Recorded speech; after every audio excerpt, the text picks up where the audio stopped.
श्री परमात्मने नमः। श्रीमद् भगवद गीता अथ प्रथमोध्यायः। धृतराष्ट्र बोले, हे संजय, धर्मभूमि कुरुक्षेत्र में एकत्रित युद्ध की इच्छा वाले मेरे और पांडु के पुत्रों ने क्या किया? संजय बोले, उस समय राजा दुर्योधन ने व्यूह रचना युक्त पांडवों की सेना को देखकर और द्रोणाचार्य के पास जाकर यह वचन कहा, हे आचार्य, आपके बुद्धिमान शिष्य द्रुपद पुत्र धृष्टद्युम्न द्वारा व्यूहाकार खड़ी की हुई पांडु पुत्रों की इस बड़ी भारी सेना को देखिए। इस सेना में बड़े बड़े धनुषों वाले तथा युद्ध में भीम और अर्जुन के समान शूरवीर सात्यकी और विराट तथा महारथी राजा द्रुपद, दृष्टकेतु और चेकितान तथा बलवान काशीराज, पुरुजित, कुंती भोज और मनुष्यों में श्रेष्ठ शैब्य, पराक्रमी युधामन्यु तथा बलवान उत्तमौजा सुभद्रा पुत्र अभिमन्यु एवं द्रौपदी के पांचों पुत्र, ये सभी महारथी हैं। हे ब्राह्मण श्रेष्ठ, अपने पक्ष में भी जो प्रधान हैं उनको आप समझ लीजिए। आपकी जानकारी के लिए मेरी सेना के जो जो सेनापति हैं उनको बतलाता हूं।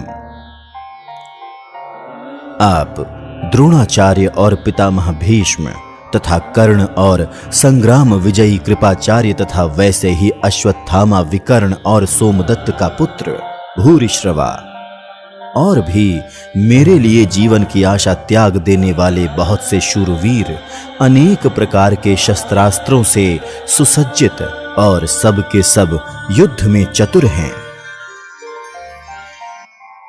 भीष्म पितामह द्वारा रक्षित हमारी वह सेना सब प्रकार से अजेय है और भीम द्वारा रक्षित इन लोगों की यह सेना जीतने में सुगम है।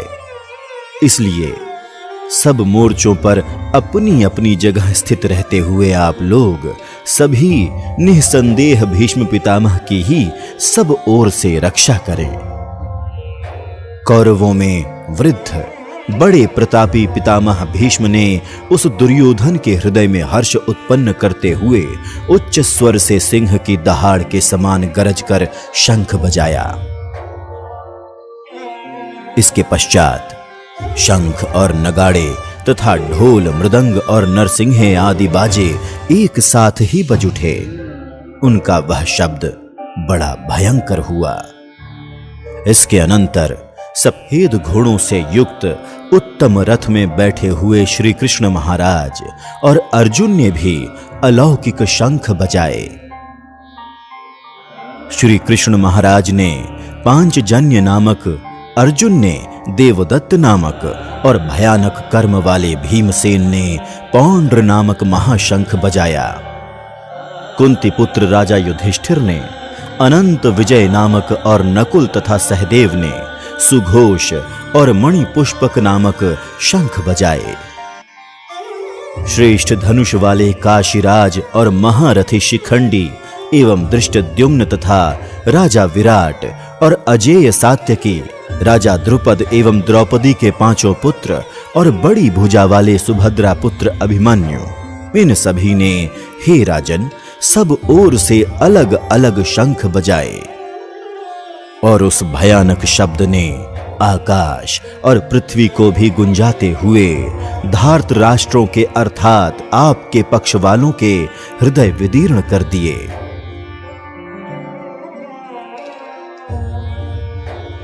अर्जुन उवाच, हे राजन, इसके बाद कपिध्वज अर्जुन ने मोर्चा बांधकर डटे हुए धृतराष्ट्र संबंधियों को देखकर उस शस्त्र चलने की तैयारी के समय धनुष उठाकर ऋषिकेश श्री कृष्ण महाराज से यह वचन कहा, हे अच्युत, मेरे रथ को दोनों सेनाओं के बीच में खड़ा कीजिए और जब तक कि मैं युद्ध क्षेत्र में डटे हुए युद्ध के अभिलाषी इन विपक्षी योद्धाओं को भली प्रकार देख लूं कि इस युद्ध रूप व्यापार में मुझे किन किन के साथ युद्ध करना योग्य है, तब तक उसे खड़ा रखिए।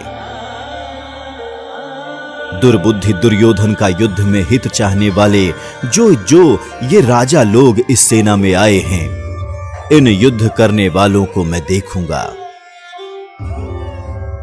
संजय बोले, हे धृतराष्ट्र, अर्जुन द्वारा इस प्रकार कहे हुए महाराज श्री कृष्णचंद्र ने दोनों सेनाओं के बीच में भीष्म और द्रोणाचार्य के सामने तथा संपूर्ण राजाओं के सामने उत्तम रथ को खड़ा करके इस प्रकार कहा कि हे पार्थ, युद्ध के लिए जुटे हुए इन कौरवों को देखो।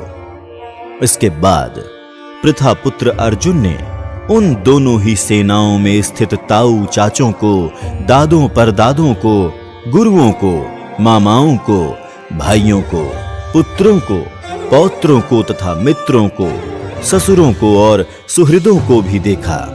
और उन उपस्थित संपूर्ण बंधुओं को देखकर वे कुंती पुत्र अर्जुन अत्यंत करुणा से युक्त होकर शोक करते हुए अर्जुन बोले, हे कृष्ण, युद्ध क्षेत्र में डटे हुए युद्ध के अभिलाषी इस स्वजन समुदाय को देखकर मेरे अंग शिथिल हुए जा रहे हैं और मुख सूखा जा रहा है तथा मेरे शरीर में कंप एवं रोमांच हो रहा है।